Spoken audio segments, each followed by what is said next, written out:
to your stadium games, I guess, how did the genesis of that come to fruition? When did you guys start talking about it and then actually turning it into something that was going to happen? Yeah, it was really probably 1 or 2 weeks after the Final Four. I went to our athletic director and said, I have this idea, why not see if we can break the women's basketball attendance record. I know it won't be a real record because it's an exhibition, but still, the most people that have ever witnessed a women's basketball game. And she was terrific. Our athletic director, Beth Getz, was all on board, jumped into it. Again, it's a lot of extra work for our administration, and they're just behind it 100%. So I'm very thankful.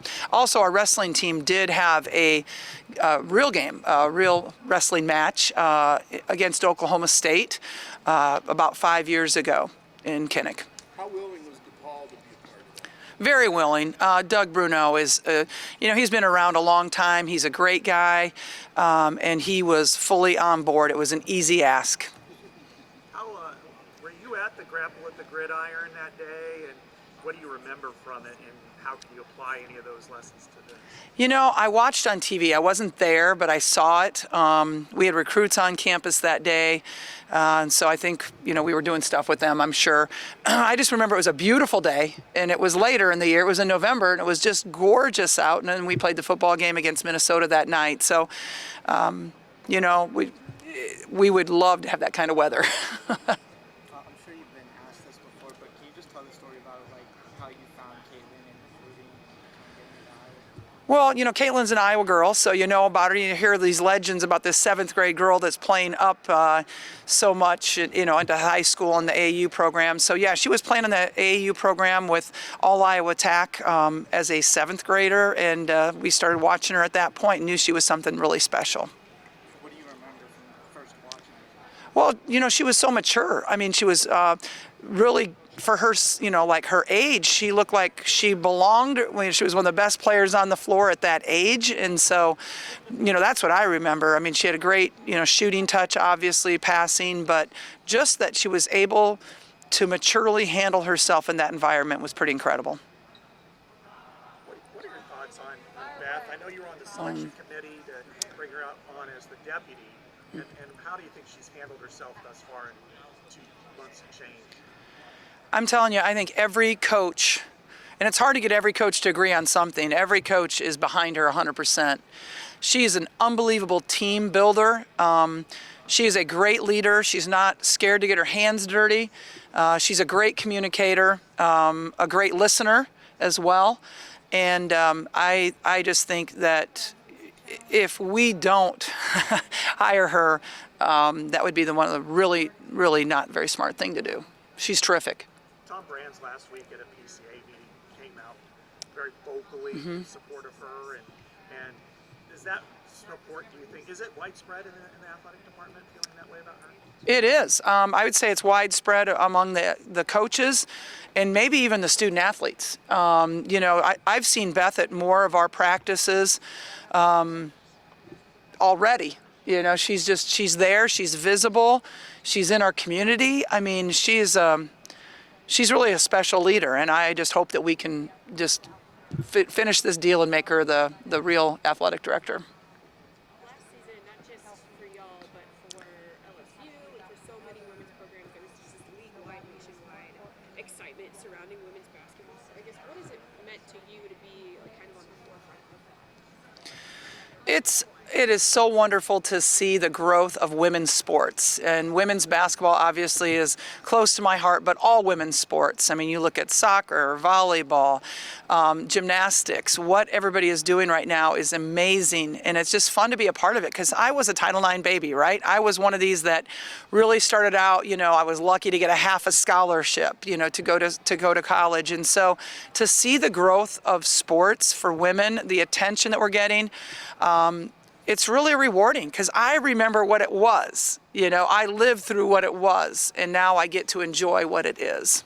With the increased media attention, do you ever have a sense of where you've been type thing, or do you try to kind of stay in the moment with the progress that's happening? Definitely stay in the moment, but I will credit media definitely with helping us advance women's sports. When we weren't on TV, when we were a back page paragraph, it was hard to follow women's sports. It was hard to get behind it.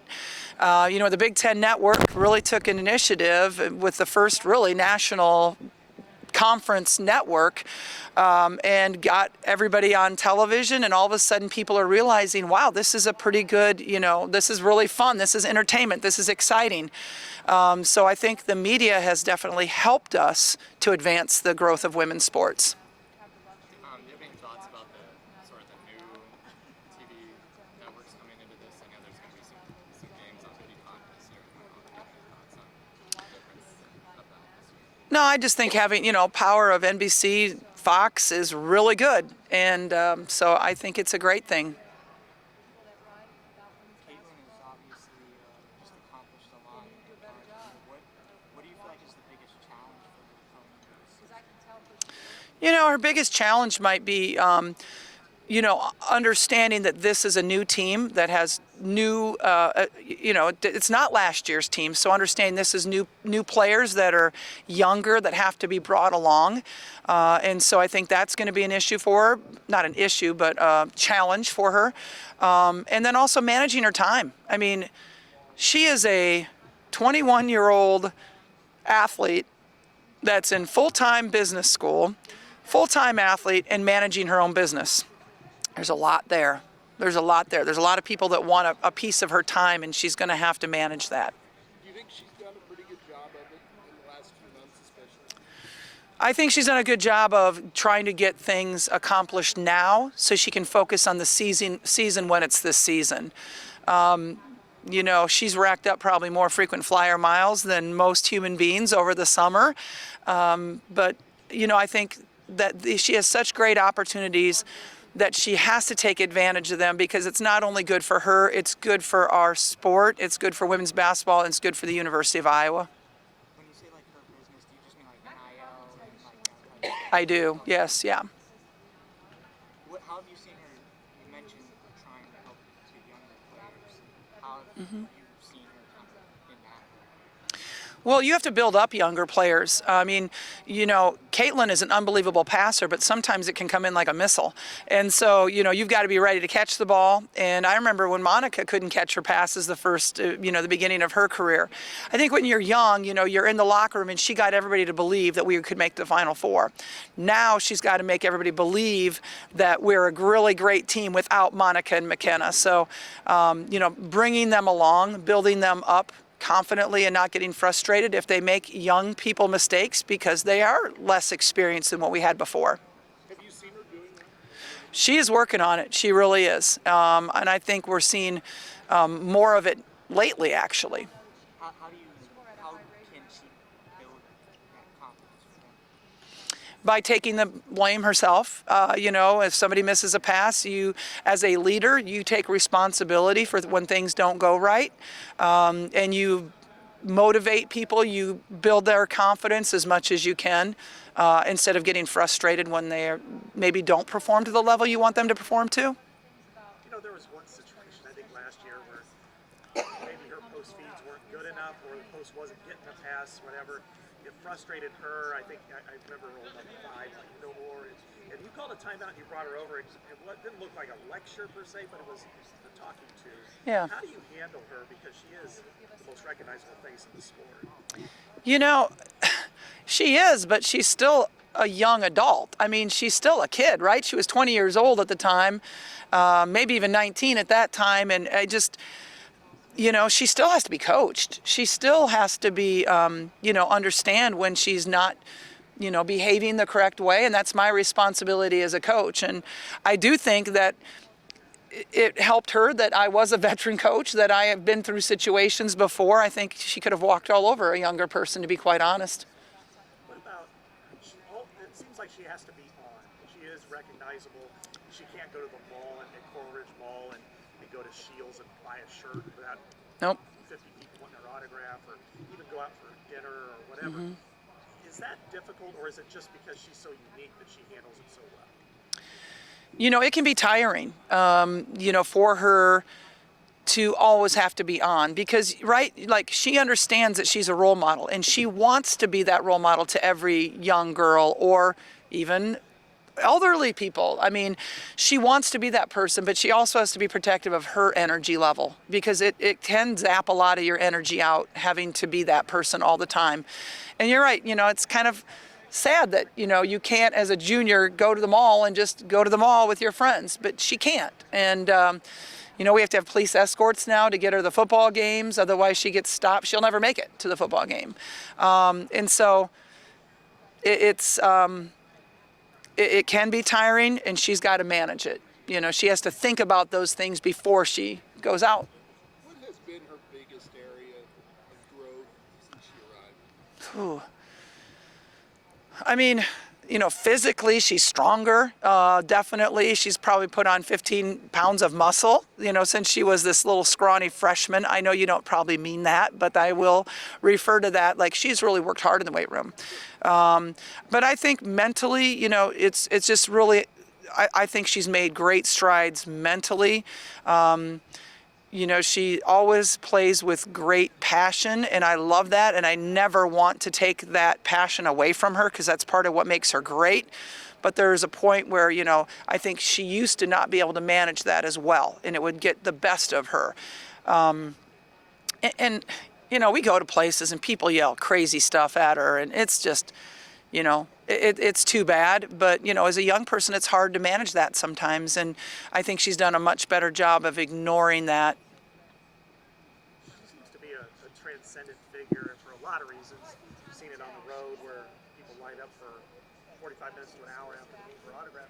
But also locally, I know at the celebration that you guys had, looking out at the crowd, there were probably as many younger boys with Clark 22 shirts as there were girls. What does that mean maybe for the sport at large, but also the younger generation sees her as a great player, not separating it? Yeah, that makes me really happy, because forever it was, young girls looking up to the women, but now it's young boys understanding that women play a really exciting game, and that, women can be applauded and recognized for what they are accomplishing just as much as men. And to me, that, I think, brings me a really feeling of satisfaction that men understand and young boys understand that, yeah, women's athletics is worth cheering for. What does it mean to have every game sold out? It's incredible. Hawk fans are just special. We live in a state where there's no pro sports, and it definitely helps. The media attention, the media, the dollars, the entertainment dollars go more towards the colleges than to the pro teams. I think that's a real advantage for us. But still, to accomplish selling out every single game with a season ticket, I think that's beyond anybody's wildest dreams. I don't think anybody could have thought that could happen. But I'm certainly glad that I get to be at a university where women athletes are so admired. And it happened quickly. It did. It happened within a few weeks after our basketball season last year. When you look at the media rights agreement right now, every single Big Ten game will be on either a linear network, cable network, or then the streaming option. What does that mean for you and for this program? But secondly, on the other side, there's no more ESPN. How do you look at it right now and judge it? Yeah, and in our non-conference schedule, we are on ESPN once when we play Virginia Tech, a Final Four team in Charlotte, so on a neutral court, kind of. So we will be on ESPN once. Hopefully we'll be on ESPN in the March Madness time as well. Because I think ESPN is obviously a great network with a lot of eyeballs, but I do think that the attention that we're going to get this year with Fox and Peacock and all the other ones that we're going to be on, the Big Ten Network, obviously. When you're talking about like every game is going to be on television, that is just such a great recruiting aspect for us. It's a great aspect just for our players. I mean, to have this opportunity, for their NIL brands. I mean, there's just so many good things that can be accomplished, I think, with being on television every time. Sellouts. You guys are selling out your arena. Like every time you go somewhere on the road, Yep. it may not be a sellout, but you're drawing really big crowds from other fans who want to watch you guys play. Like, what does that mean for you? Yeah, last year I think every time we went on the road, their attendance average increased by 3,500 of what their normal attendance was. And yeah, that's, definitely the Kaitlyn Clark effect. Everybody wants to see Kaitlyn play. And, it does warm my heart when I go to play at Maryland and I see kids that have signs that say, I drove from Massachusetts to see Kaitlyn Clark play, or, we're in Nebraska, I drove from North Dakota to see Kaitlyn Clark play. I mean, it's again, just the power of how desperately we need female role models and how people are getting behind that, and how, parents understand the need for that role model too. With your style of play, obviously winning is the priority, but do you think that fast pace helps maintain interest with new fans tuning in? I think we've always played an exciting style, and I want to also remind people, like, we were one game away from the Final Four before Kaitlyn Clark came here. So I do believe in the other parts of our team, and I believe in our system. And I think we play an exciting style of basketball where we have led the country in field goal percentage before Kaitlyn was here. I do think that the style of play that we embrace makes it fan friendly. What was the biggest lesson you learned from the Final Four? The biggest lesson I learned from the Final Four is, looking back on it, this is going to sound crazy, but I wish I wouldn't have practiced on Saturday.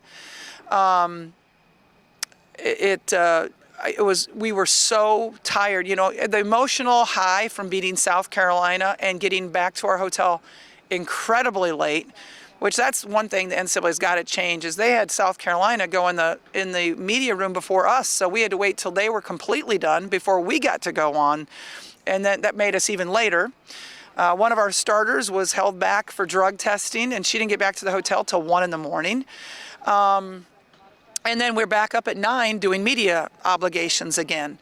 And then we have team meetings in there, scouts, right? I mean, I wish that I wouldn't have left the hotel to go to a off-campus place to practice. I think that just added to the emotional and physical drain of our team on that day.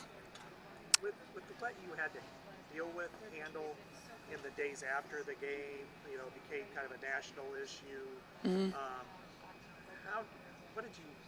What was your thought process at that time, whether that's Jill Biden wanted to invite you to the White House too, the controversy surrounding Angel Reese, Kaitlyn Clark, whatever, and what did you take away from that? And then is there anything you would do differently, or would you do it exactly the same way that you did? I probably would do it the same way. I thought our team handled everything extremely well. And again, kudos to Kaitlyn, because there's a lot of, I think, players that wouldn't have handled that as well as she did. And I just think she was amazing, but I don't think I would change anything. I think we were authentic, we were ourselves, and I think we treated the situation with class and with honesty. How much do you just, I don't know if worry is the right word, but think about like how Kaitlyn is doing mentally, just with everything is that conversations you've had with her, like how much of a concern, I guess, is that for you? Oh, yeah. I mean, definitely. I mean, it's something you have to worry about all the time. Is not only do you worry as a coach about their physical well-being, you worry about their mental, their emotional well-being. And definitely it's something that we have to talk about and protect at all times. Not just Kaitlyn, but our whole team. There's a lot of pressure on the whole team, right? So it's something we talk about and we work on it. Absolutely. We have a sports psychologist that meets with our team every other week for 30 minutes. We also do diversity, equity, and inclusion meetings with our team for 30 minutes every other week. So we are in I think sometimes people can do a workshop and they check it off. Okay, we've handled that. We've done our team building for the year, or our diversity training for the year. We are constantly doing that. We do something every single week throughout the entire year.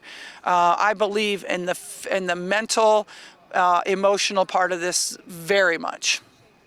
Did the European trip help with that? I mean, you're coming off the Final Four trips and all the attention, but it isn't, like you said, in a lot of ways, it is too. Did it help to get away and kind of be together, not have all the... Yeah, and you go to a game over there and there's a couple hundred people there. It's not like it, right, playing, and so you're playing without the pressure of 15,000 people there, which I think was really good for our team. Is there anything on the court that surprised you about the way your team played there?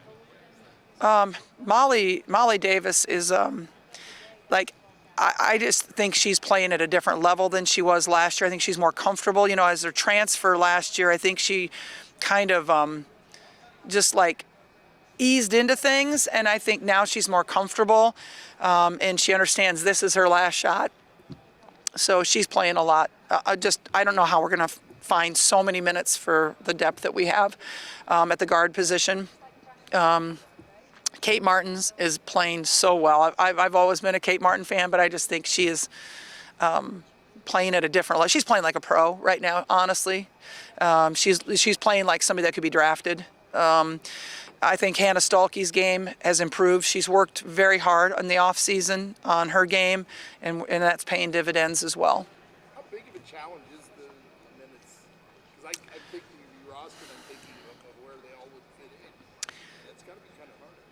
It is. It's kind of like double-edged sword, right? Like we have all these good options, but also you have all these good options. Like, how do you manage that? How do you keep people happy? How do you find the best combinations on the floor when there are several combinations? So it is definitely a double-edged sword, and something that we really, as coaches, are going to have some in-depth conversations about.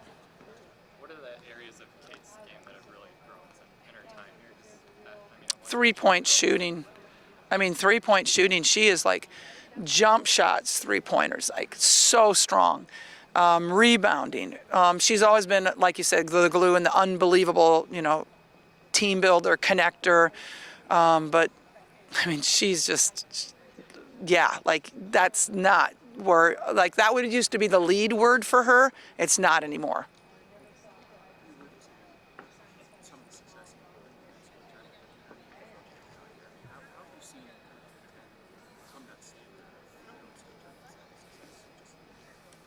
Yeah. Our conference, I don't know if people understand just how good it is and how tough it is to get through our Big Ten conference.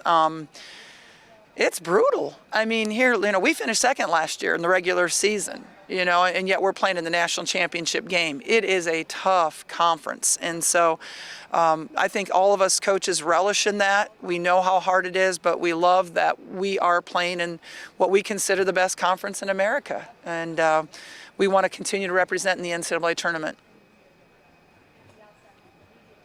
Last year at the Big Ten tournament, a few different coaches, including yourself, were talking about the importance of somebody going to the tournament.